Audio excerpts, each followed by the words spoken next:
A tiny town in France is about to unveil a memorial to a largely unknown part of Canada's First World War history. The No. 2 Construction Battalion from Nova Scotia, Canada's only unit made up entirely of black soldiers. Shayna Luck has their story. The Western Front of the First World War, a world of trenches, bridges, and railways.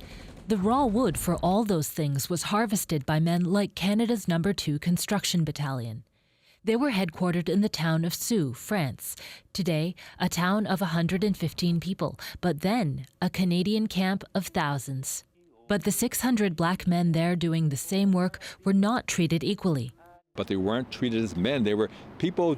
In fact, they were despised in many instances. Douglas Ruck's family has chronicled the history of the Black Battalion for decades.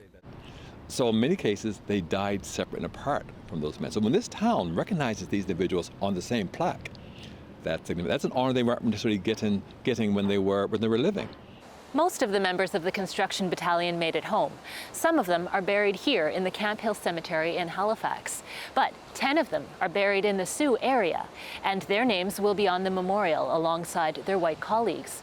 The mayor of Supt felt it was important to record those stories now, fearing that if the town waited longer, it might never happen. We're